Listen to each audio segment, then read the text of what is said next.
Number 7, Indiana, goes to number 3, Oregon, for their second big test of the season, though this one is much bigger than their previous big test that they passed with flying colors, which was Illinois at home. That one just pales in comparison to going into Autzen and playing Oregon there, one of the toughest places to play. Oregon's got a fantastic team, and that is why Oregon is favored by 7.5. Key points, guys.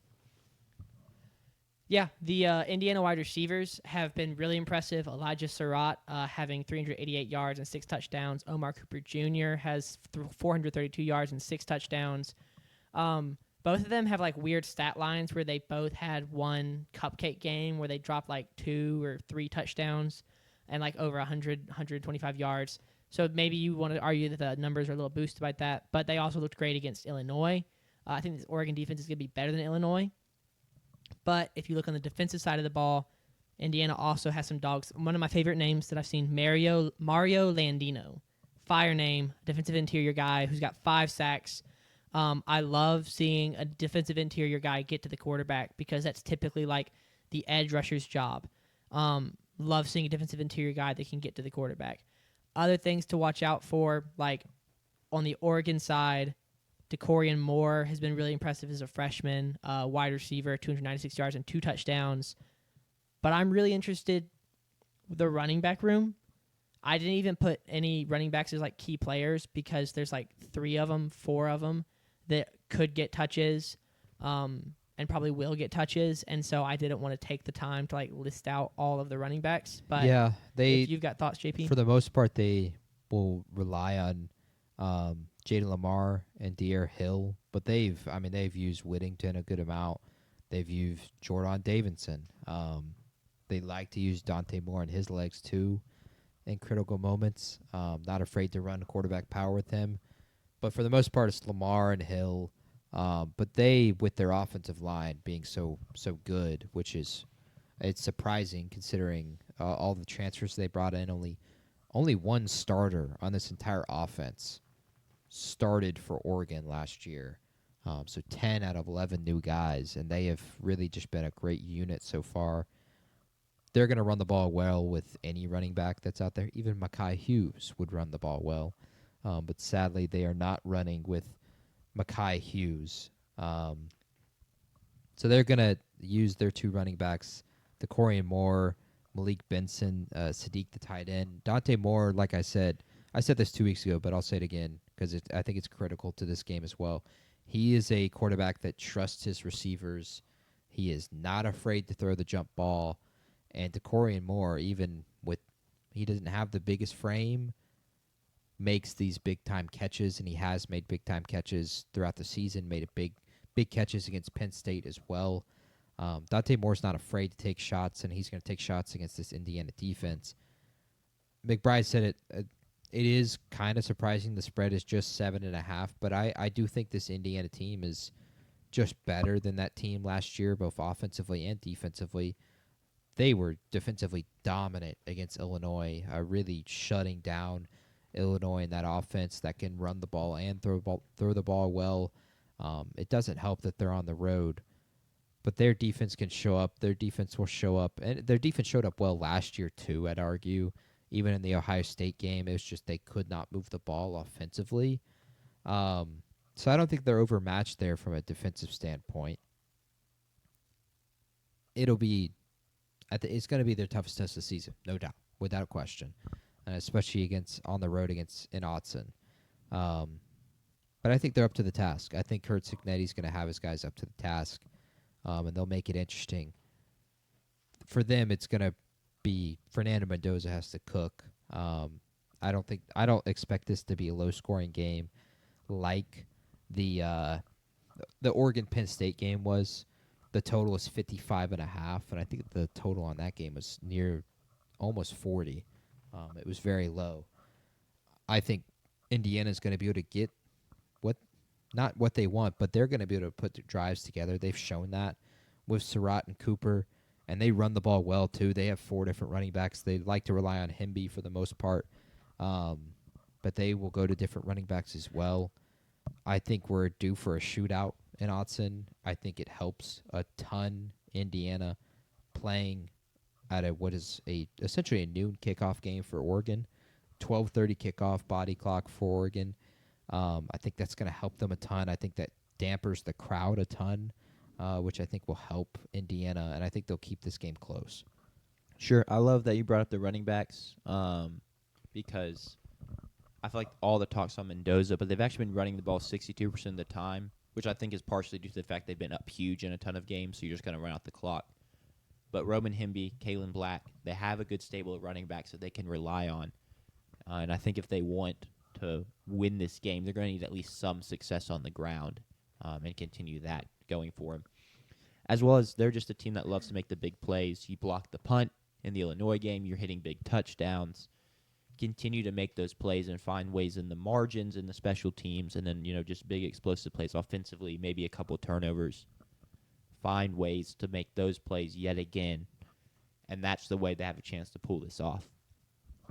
I also think that Kurt Signetti and AD said it well. If Signetti can create a war-like mentality in his players, they can play with an upset in mind. I don't even know if he's going to create a war. I think he's just going to have him ready to play.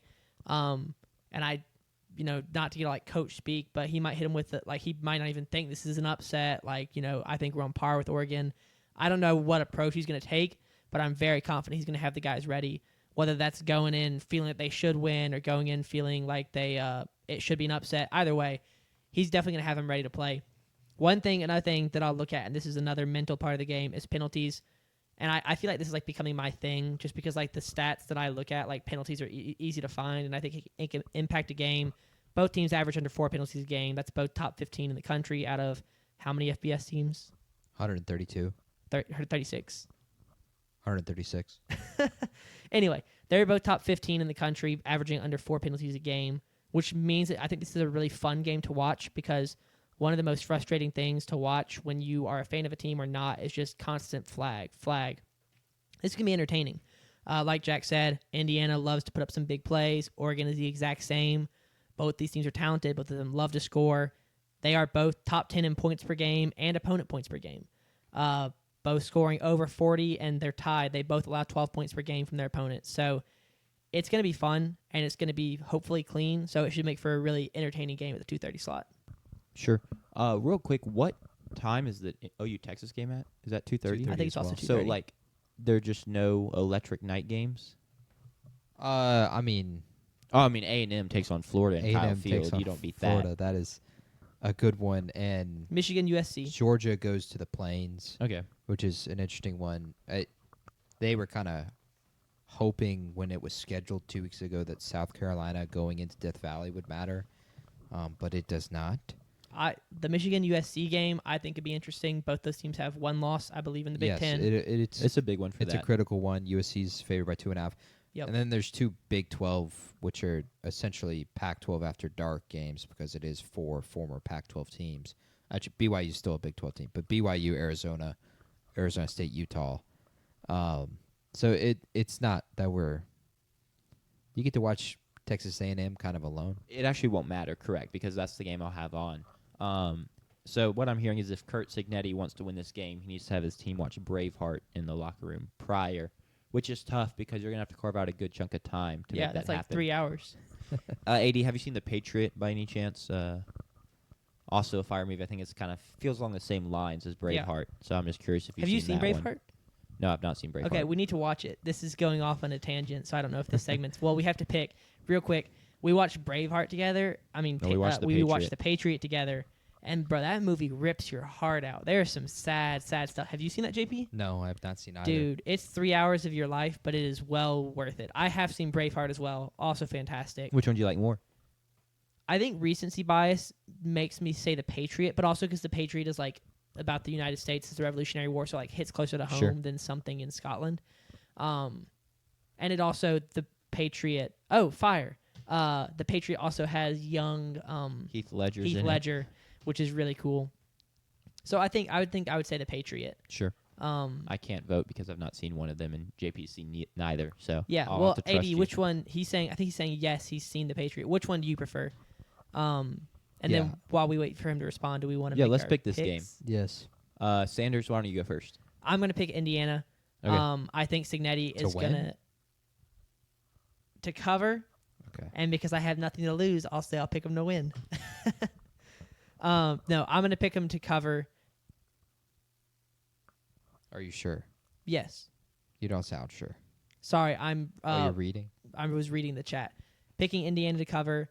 I think Indiana kind of impresses me every week, whether it's their dominance of lesser teams, even their dominance of like teams that are supposed to be in the same tier as them. So, yeah, I'm gonna pick Indiana. Sounds like I need to watch Braveheart then.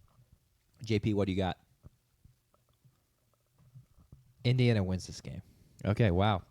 I think I said it after the Illinois game that I felt this is a team clearly that was capable of potentially winning a game like this. They've got this one, and then they also will go to Penn State, which is a terrible football team now, but that's still a really tough game, and it will be at that point in the season. They have enough firepower offensively. They play well enough defensively. Oregon, they're both coming off a bye week, so there's no real factor there. I think with the way Mendoza is playing, that he is good enough at quarterback with the way he's playing right now that he could go out there and beat Oregon this Saturday. He's throwing the ball. I've said it 1,000 times already, but he's throwing the ball with a ton of confidence and a ton of conviction. And you have to do that when you play against a great defense, really, in Oregon and on the road, and I think he's going to do that. They have the weapons, too, in Omar Cooper and Surratt. I love both of them so much. And if they're able to run the ball with really any pulse, I think Indiana's able to score a ton. They're just going to have to get enough stops. I think this profile's a lot like the Penn State-Oregon game in the Big Ten Championship last year, where it was really a shootout all the way. Penn State was able to run the ball a ton. I don't think Indiana runs for 297 like Penn State did, but I think they score nearly to that same kind of level. Okay. I like the over, and if the over hits, I'd like Indiana to win this game outright. So obviously I'll pick them to cover as well. I would not bet Indiana, though, at plus 230. That's not enough value. Sure.